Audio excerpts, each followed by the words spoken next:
name's Carla and welcome to Sew, Knit, Create and Repeat.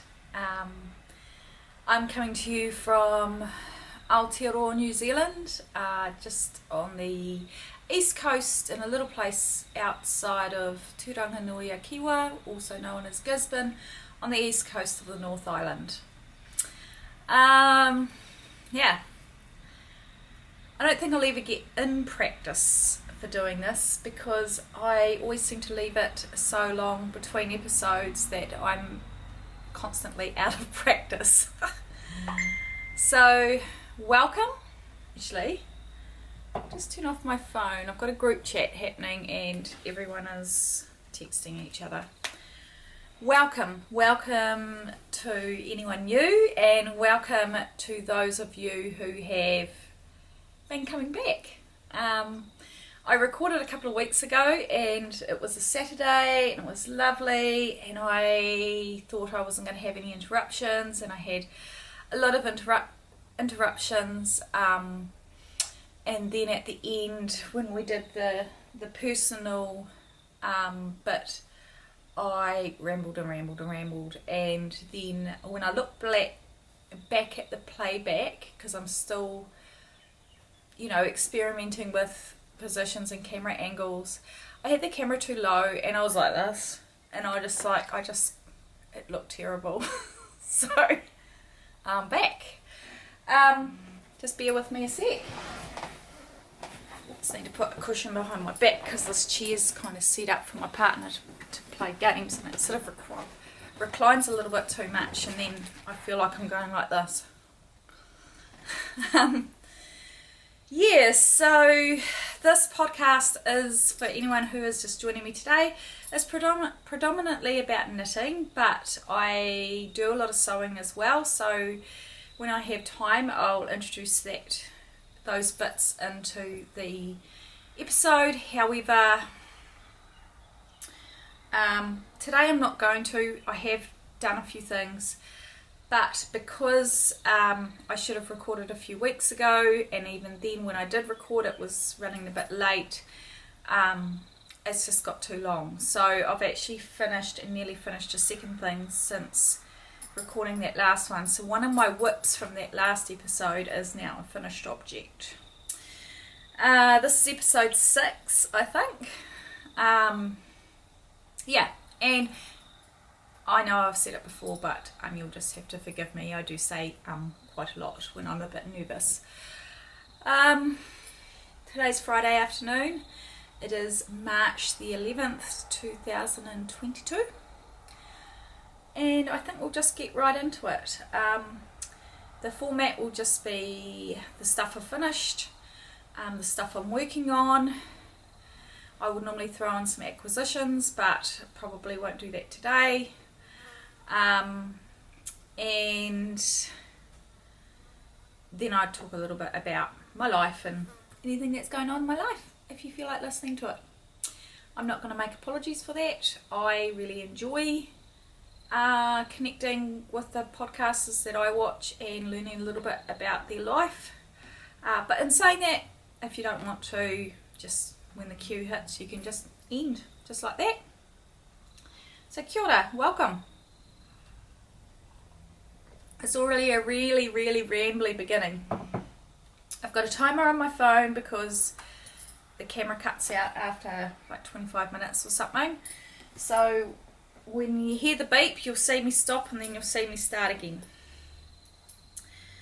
So my first finished object I'm going to talk about, just because it's on top of the pile, was not actually a finished project. The last finished object the last time I tried to record. It is the Frank Shawl by Joji Locatelli. Now I started this, I was halfway through making my sheltered poncho actually, and I thought that I wouldn't start it straight away because the yarn actually came from the UK, but then I ran out of yarn for that other project, so while I was waiting for that to arrive, I cast this on. So I have actually completed 2.5 garments, like full size garments, since I cast this on.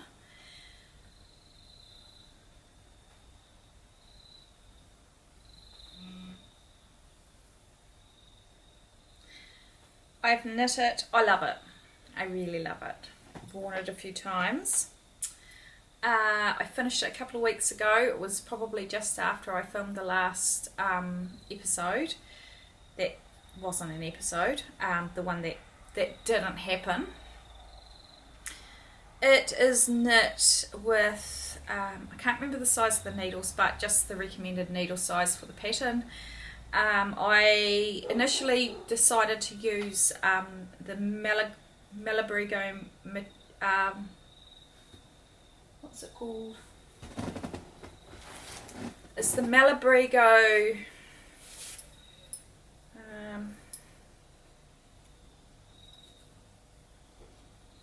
it's amazing how you forget things when you haven't looked at them a bit.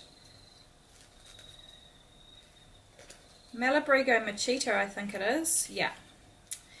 So this was the colour that I was going to use as contrast colour, because on the website it looked quite goldy and purpley, and I thought it would tie in quite well with the other colours, but it came out really green, and it's not too bad. But then I was on Facebook Marketplace, and someone in New Zealand was selling off 2 skeins of this gorgeous yarn, which is by a Wellington lady, and it's called Dark Harbour yarn, and this colour was Shanty. So I've got one and quite a bit of the second one. I haven't weighed it. It's a fingering 4-ply, 70% superwash merino, 30% silk, and it was 400 meters to 100 grams. So I've still got quite a bit of that left over, so I'll probably make another shawl out of that. I've got that of the aubergine or eggplant. Can't remember whether it was aubergine or eggplant. I've got that of the pearl. And that of the glitter. So that was the one colour that just went right through, and they're just beautiful, absolutely beautiful. And of course I'll find a use for this. I mean, they're beautiful. I mean, I know the superwash and blah blah blah, but I just really wanted those particular colours. So those are my preciouses. So that is my French shawl, and I think the colour that I've used between the purple and the off-white just really graduates those two colours really, really well. So I'm really happy with that. Yes, long time coming. So that's the French shawl. Now the second finished object, which was the finished object of the not filmed episode before, I cast this on in like the first week of 2022, and it is the Weekender sweater or jumper by Andrea Mowry. So this is mine. So it's knitted in reverse stockinette with a faux seam down the front and the back, and then stockinette in the sleeves. What can I say? I had some issues. I talked about it in the last, when I first cast it on. I realised I'd actually cast on the ribbing with a larger needle than I should have. But I decided just to, when I realised I was quite a way in, so I thought I'll just see how it goes and see what it looks like in it. I don't think it really affects it. It was a straightforward knit. The yarn is, it's a New Zealand yarn. It's from a company called Black Hills. It doesn't say on the website what type of wool it is, but I believe it is Corriedale. It's certainly not merino. And all their wools are undyed, so they're all natural, and they just, you know, produce them. So this is 2 different colours, 2 different natural colours applied together. The only thing I would say about this wool is it's beautiful, it's so nice, but the yarn can be really uneven. So that's making me a liar. That's quite even. But some of it had like big, thick chunks of fleece in it, and I just, so hence when you look at this, as my partner laughs, I've got 2 sideways nipples on my front, and you can sort of see that there's some quite thick bits, but I think it suits it. Like this one is actually sitting like really proud out the front. That's how bobbly it was. So I'm looking forward to the winter to be able to wear this. I don't really tend to look forward to the winter, but I am to wear this. It looks really nice on. It's really thick, but yeah, so that's nice. So I've got that done, and I'm really proud of myself for making that. Techniques, I'm just trying to think.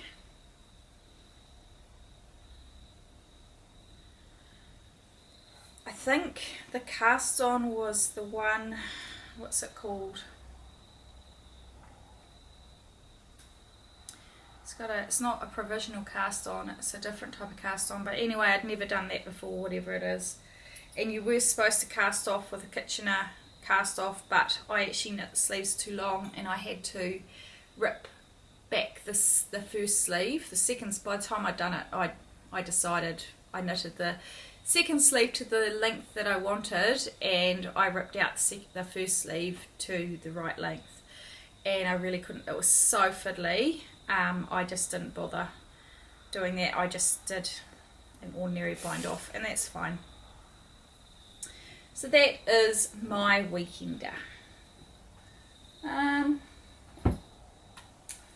So that is the end of the finished objects.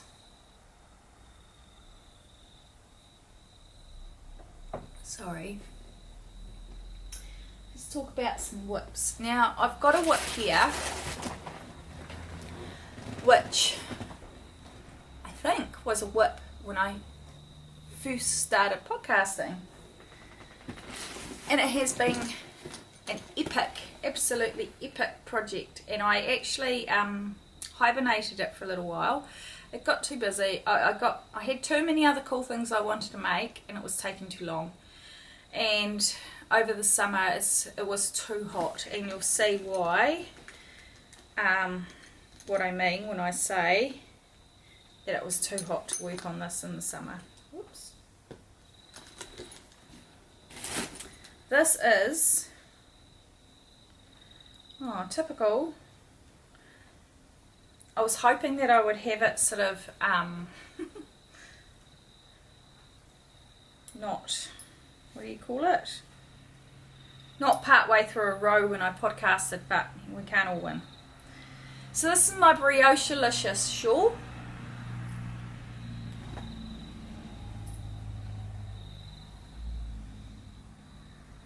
These are the contrast colours. I am on the last little bit of garter, and then it'll be another little tiny, like one row stripe of colour, and then cast off or bind off. So I'm really, it's heavy. It probably, just unstretched, it probably goes out like that, and it's probably, I'd say it's probably going to be a couple of metres long when it's blocked. It's massive. So I got stuck into this over the last few weeks, and just thought, oh, well, when I finished that other shawl, I thought, oh, come on, we've just got to get this off the needles and ready to go. So that's nearly done.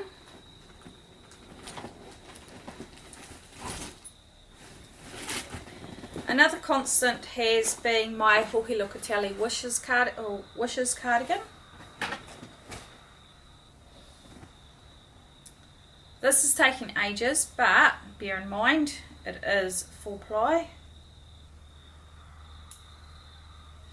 And I am using Vintage Purls Poerava, I think, for this. Doesn't look very big, but I've tried it on and it stretches out, and it's supposed to stretch out.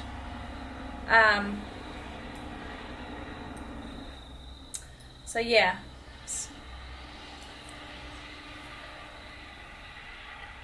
getting there. It's a really nice, I mean, it's a good TV knit because it's just knitting and purling, and then some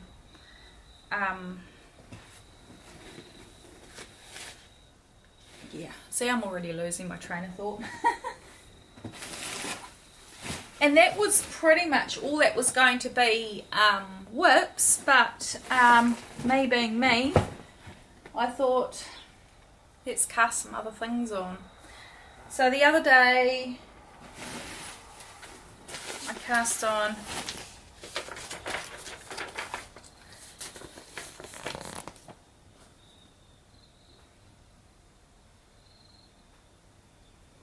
so it's the Koltos by, her name is Amelie Designs, and all her patterns on Ravelry are free now because I think she's stopped designing. Well worth having a look. Like, I totally would pay for them. Like, they're really, really, really good, beautiful patterns. This calls for fingering and lace, like mohair or something,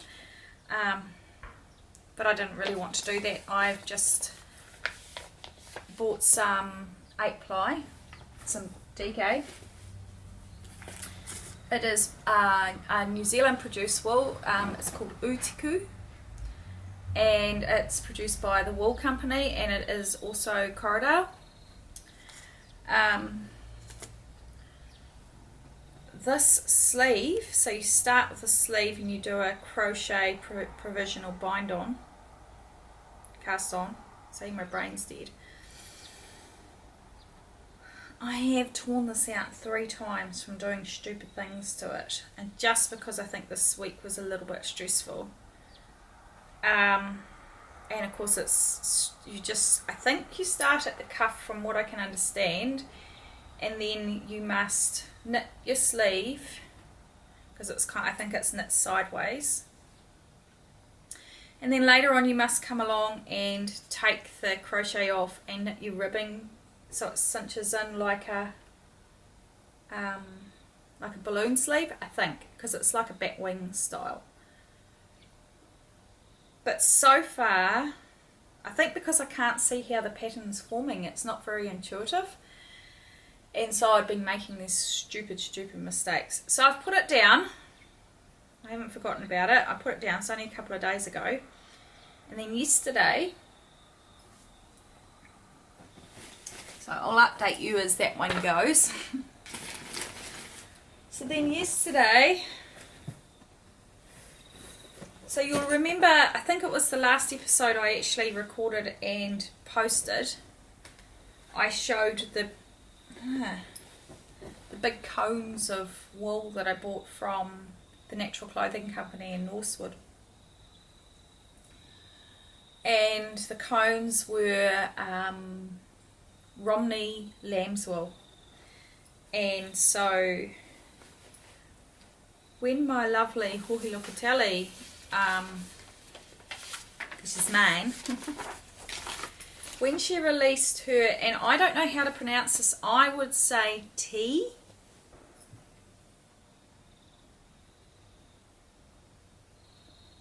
And I say that because in Te Reo Māori,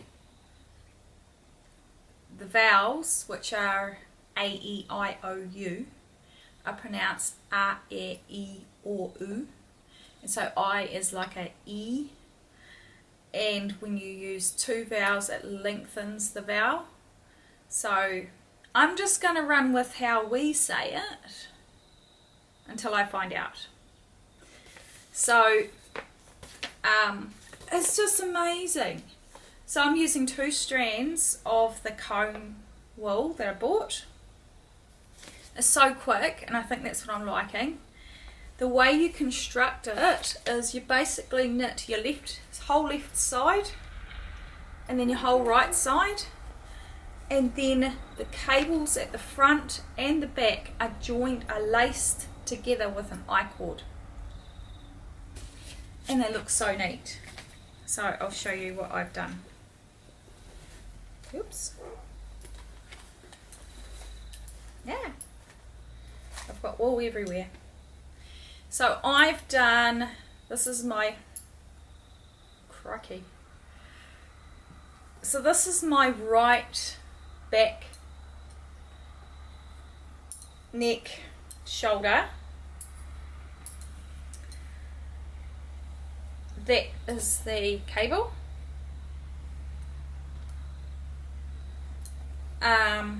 So you knit, without giving too much away, you knit down to your underarm, then you pick up stitches along the shoulder and you do the same for the front, and then I guess you join them underneath the armhole and just knit edge to edge all the way down. So I've just picked up and started on the front, and it's so fast, and I think that's just what I needed, is something really fast, because my other projects were going so damn slow. Briochelicious is going slow, but I can see the light at the end of the tunnel. The French shawl just felt like it took forever, because it's just millions and millions of tiny little stitches. Yeah.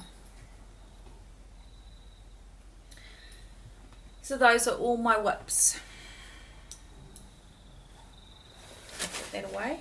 We end up with such a mess when you do this. Where did I put the oh, there. And then later on I can't find things. I did go on a little bit of a shopping expedition on AliExpress the other day. I used to love going on to AliExpress and buying jewellery.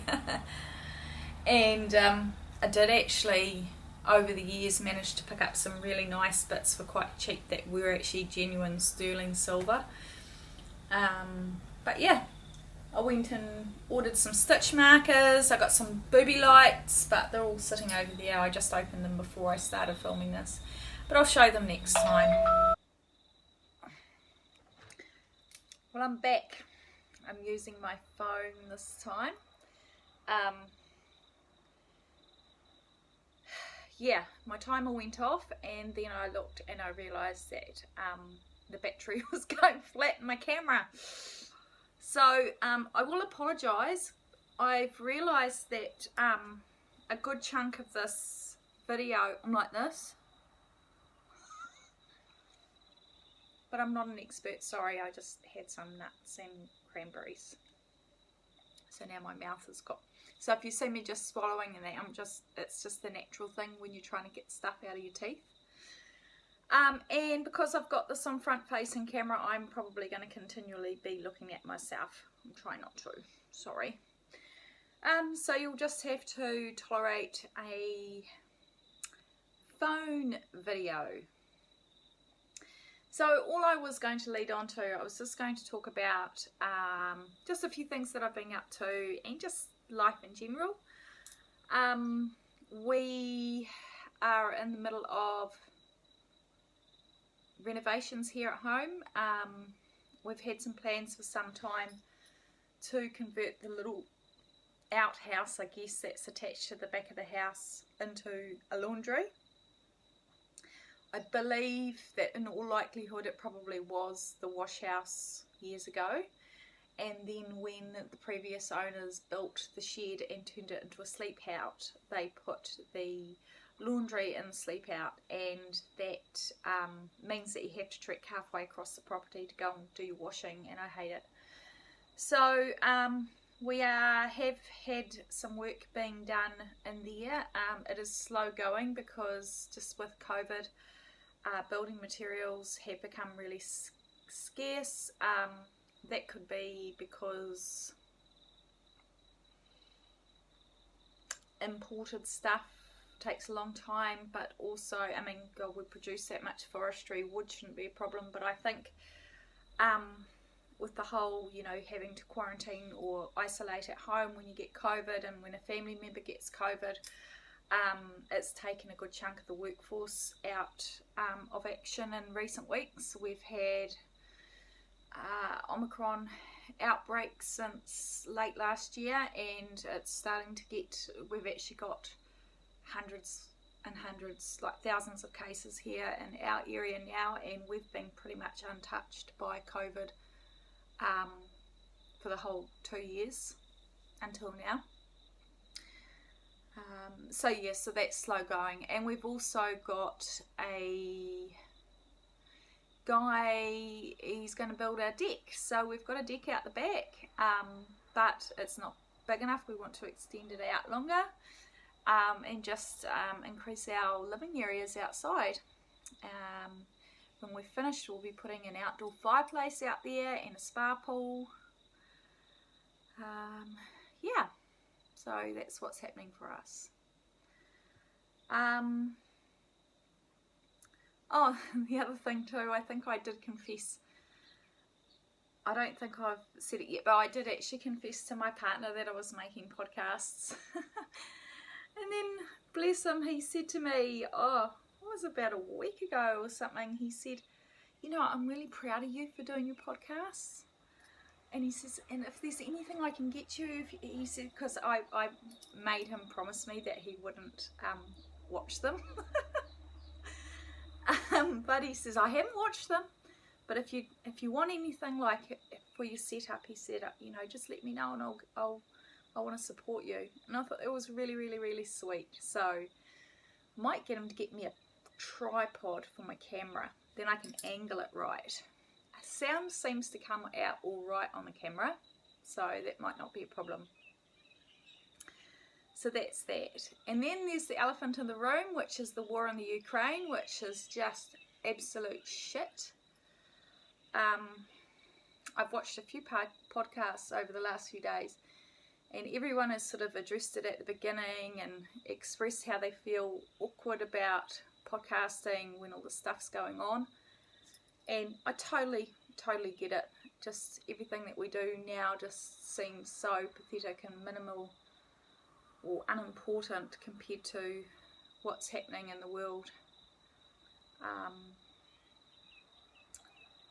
But you know, there's been, I'm not minimising that, but I mean, there's been the war in Syria and all those places as well. It's just, it's really, really sad. And even in New Zealand, like, I feel quite anxious. I feel like this could lead to World War III. It's really terrible. All these poor people, absolute poor people.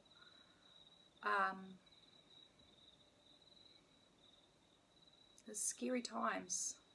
And to think that at the moment we thought the worst thing happening was the pandemic. So, yeah, my heart goes out to anyone who's dealing with any of that sort of stuff.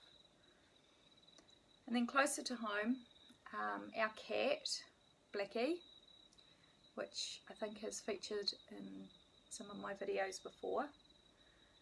We didn't actually know how old he was because he came to us. He was a stray. We had to make the decision to have him euthanized, put down a few days ago. About probably early last year, we noticed that his eye was changing shape, and a few months later it became more pronounced. There was something underneath, and we discovered he had a tumour behind his eye. Didn't appear to be in any pain at the time, and we had him to the vet, and they said yeah, it was, but he was still eating, still going to the toilet, still playing, pretty much still living his little cat life. But just over last weekend his face swelled right up. So we really would have preferred to be able to get a vet to come out home and do it at home, because he just stresses like you would not believe when he's put in a carry cage. You know, and the thought of, you know, putting your baby into something that they really hate in order to drive them to the place where they're going to die, it was just really, really horrible. But we did that, and my partner's been quite devastated. They were best mates. So I'll put some photos at the end of this, and you can see our little mate Blackie, Black Cat. Black Cat's his proper name. There was one more thing. Oh, the other thing was, this is what I rambled about quite a lot in my last one, and it just took way too long. So as most of you would know, if you've watched this before, I was diagnosed with fibromyalgia after years of not knowing why I felt the way I did. If you don't know what fibromyalgia is, it is a condition where basically your doctors have tested you for every other thing that could be causing the symptoms, and they've all come back negative, and so this is what you have. And it's characterized by chronic pain, all over body pain, chronic fatigue, brain fog, sensitivity to heat and cold. It can be really, really debilitating for some people. They can't work, they can't do whatever. So when I was first diagnosed, I wasn't happy because I'd sort of heard of it, and I didn't like the thought that I was being diagnosed with something that they didn't know what caused it, or, you know, yeah, it was like one faction thinks it's central nervous system, another faction thinks it's an autoimmune condition. Nobody had any way of healing it, but everyone was pretty happy to try and offer you painkillers and antidepressants and all those kind of chemical type interventions. Now, this is a bit personal, but up until my mum passed away, actually, a few months before she passed away, I started weaning myself off. I'd been on antidepressants for 15 years. I had been living in quite a stressful relationship, and I think I always have a tendency to, so I had quite chronic anxiety, generalised anxiety, and I think as a result I had depression as a result of that. And so for 15 years I was on antidepressants. After 10 years on antidepressants, I had a breakdown. In hindsight, I can see that it happened because the place where I was working, my boss basically was behaving very similar to my ex-husband, and it just started bringing some stuff out, and I was just an absolute mess. And so I'm starting to waffle again, but anyway, what I was trying to say is that I've always wanted to know why these things are happening. And I think I found the answer. So I found some videos by a woman called Irene Lyon. And Irene is an expert, has been working in the field of somatic experiencing somatic healing, I think is what it's called. It might be slightly different. I didn't get that. Could you try again? Siri again. Can you please go away, Siri? Okay. Only ever does it when I'm podcasting, guys. And neuroplastic healing. And what she talks about is that a dysregulated nervous system creates disease and chronic conditions or syndromes in the body. And a dysregulated nervous system often happens because of trauma. So trauma could be as extreme as childhood abuse, or it just could be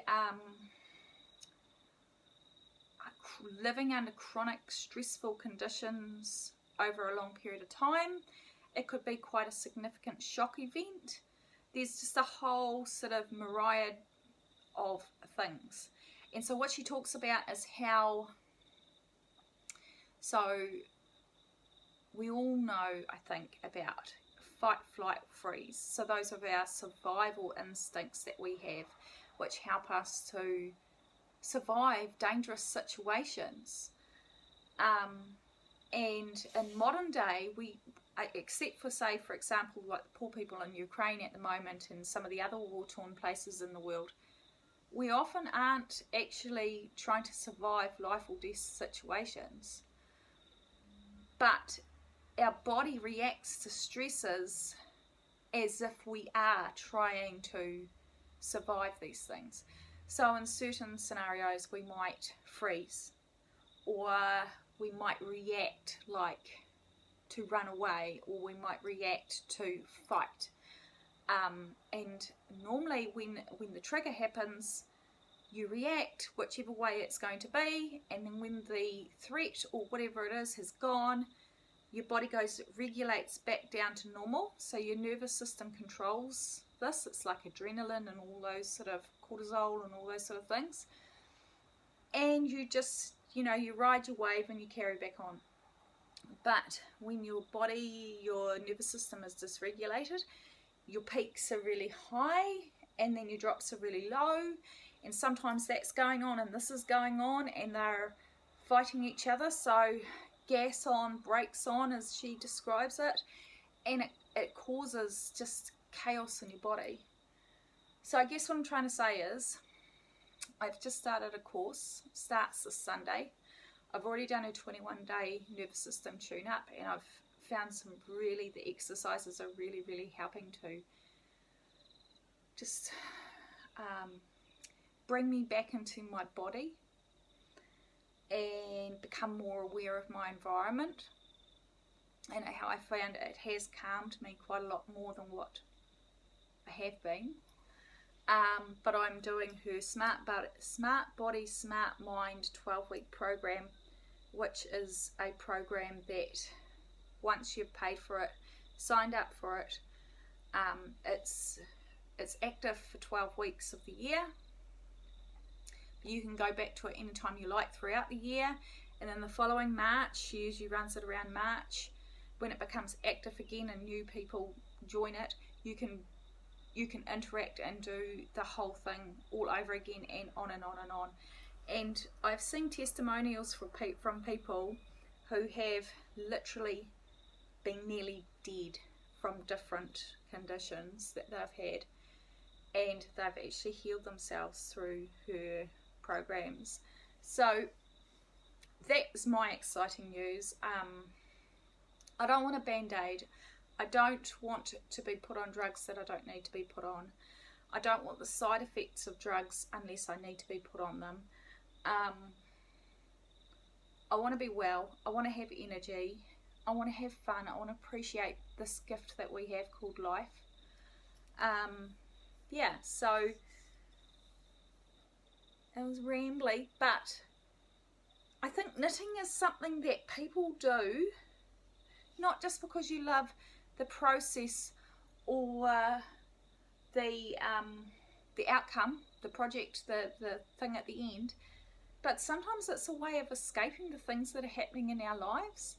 And for me, that's what it was. I had to sit still. I had to sit back.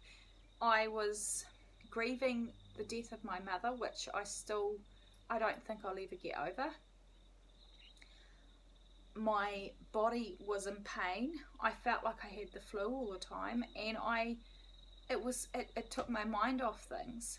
And it makes me think that other people out there who absolutely love their knitting, but we're using the knitting for an escape, and maybe someone will see this, they'll hear about this, and it just might might sort of just trigger something in you, and you might want to explore a little bit further.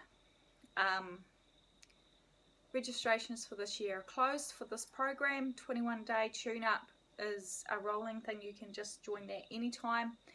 You do have to pay for that as well, but I've always said I'd pay $1 million to feel better, so I'm not, this is an investment in my future. But she has a ton of free resources, guys, and she's got Instagram and Facebook as well. Just follow her little videos, YouTube videos. She explains what a dysregulated nervous system looks like and how it manifests itself in health. So I implore you that if you have felt like you're not coping in your life, even if it's depression and anxiety, which is another thing that I'm still really struggling with, but I'm stubborn, I'm refusing to go on those pills, have a look. But anyway, it's a gorgeous day here, and I really hope you're all well, and that you all have something great to knit on. And I hope this bit of the video turns out alright. I know I'm just looking at myself over here. But yeah, just take care, everybody. Be with the ones you love and love the ones you're with. And I'll catch you all later.